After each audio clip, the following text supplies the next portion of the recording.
بسم الله الرحمن الرحيم، وصلى الله وسلم على أشرف المرسلين، وما رضى الله إلا برضا الوالدين.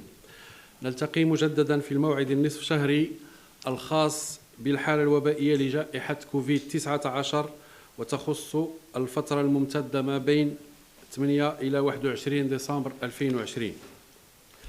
فإلى حدود يوم أمس الاثنين 22 ديسمبر 2020 وصل عدد الحالات الإيجابية في العالم إلى 77,412,198 حالة، أي بمعدل إصابة تراكمي يقارب 993 إصابة لكل 100,000 نسمة.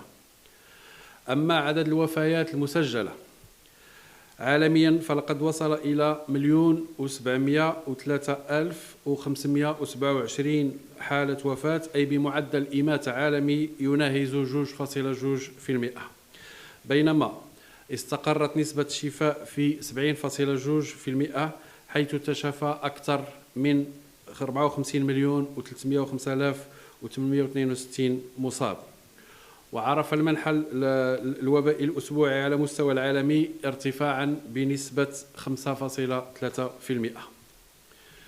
فيما يخص الحالة الوبائية على مستوى القارات، فنلاحظ خلال الأسبوعين الفارطين تواصل ارتفاع مستوى الإصابة الأسبوعي في إفريقيا بنسبة 27.1%، وفي الأمريكيتين ارتفاع بنسبة 13%، وكذلك عرفت القارة الأوروبية ولأول مرة منذ أكثر من شهرين ارتفاع بنسبة 0.7%. وفي شرق آسيا تواصل دول هذه المنطقة تصفية الأجواء الوبائية، حيث سجلت انخفاضا متتاليا أسبوعيا بناقص 4.5%. فيما يخص منحى الوفيات على المستوى العالمي، فلقد عرف هذا الأخير ارتفاعا قارب 3.6%، وسجلت أوروبا ارتفاعا بنسبة 1.6%، والأمريكيتين ارتفاع بنسبة زائد 8.5%.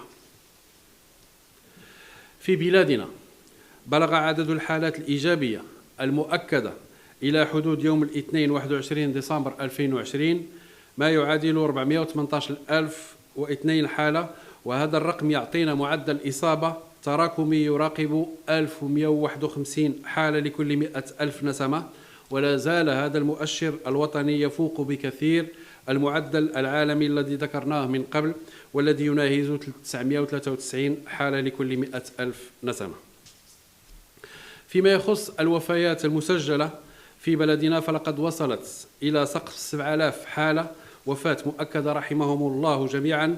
هذا ما يعطينا نسبة إماتة وطنية تقارب 1.7%، مقارنة بنسبة عالمية تقدر ب2.2%. من جهة أخرى نسبة الشفاء المسجلة تتعدى 91%، ولله الحمد، حيث أننا سجلنا تعافي 380,134 ألف حالة شفاء. فيما يخص المؤشرات الوطنية خلال الأسبوعين الأخيرين، فإننا نسجل الملاحظات التالية. أولا، تأكيد التحسن الملاحظ خلال الأسابيع الماضية. ثانيا، عدد الحالات الإيجابية المسجلة تعرف انخفاضا متواصلا للأسبوع السادس على التوالي، وقدرت نسبة هذا الانخفاض بناقص 12.2%. هذا الانخفاض سجل في 9 جهات، وهي جهة فاس مكناس بنسبة ناقص 2%، جهة مراكش آسفي ناقص 6%، جهة الرباط سلا القنيطرة ناقص 22.6%، وجهة العيون الساقية الحمراء ناقص 5.2%، وجهة الدار البيضاء 16 ناقص 10%، جهة قلميم ودنون ناقص 23.1%، جهة الداخلة والذهب ناقص 50%، جهة بني ملال خنيفرة ناقص 15%، وجهة سوس ماسة ناقص 38%، وجهة درعا تفيلالت للأسف زائد 15%، وجهة الشرق زائد 3.9%، وجهة طنجة تطوان الحسيمة زائد 7.2%.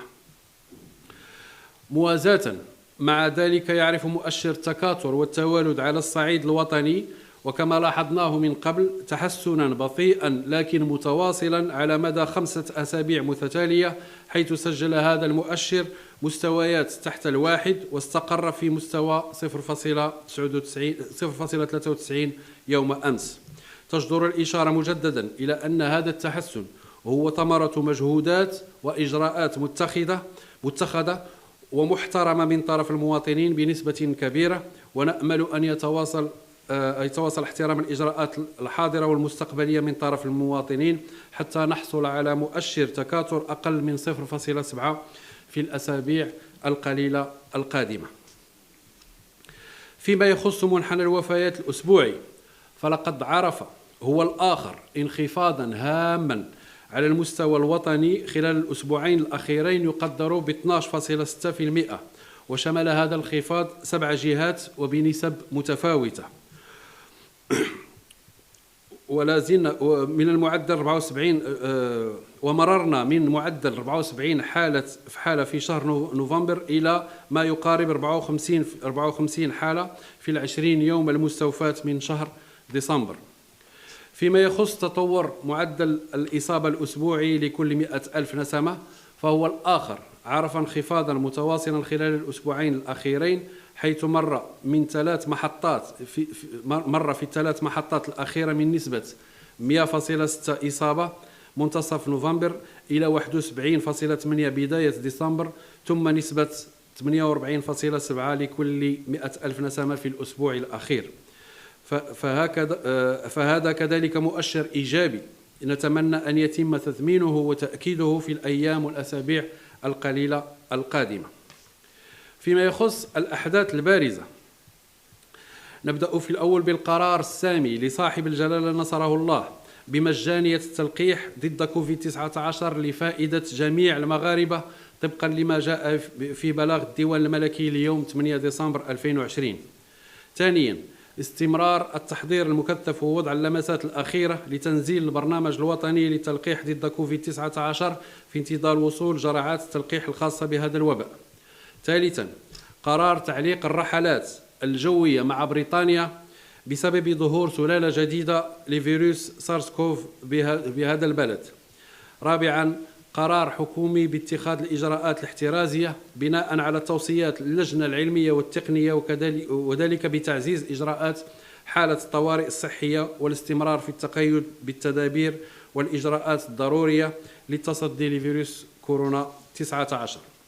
وفي الختام، لا بد من التذكير بضرورة احترام التعليمات والتدابير الوقائية التي ستحد من انتشار هذا الفيروس، وهي وضع الوقية أو الكمامة بصفة دائمة، التباعد الجسدي، نظافة اليدين وغسلهم باستمرار، تشغيل تطبيق وقايتنا. ولكم مني جزيل الشكر.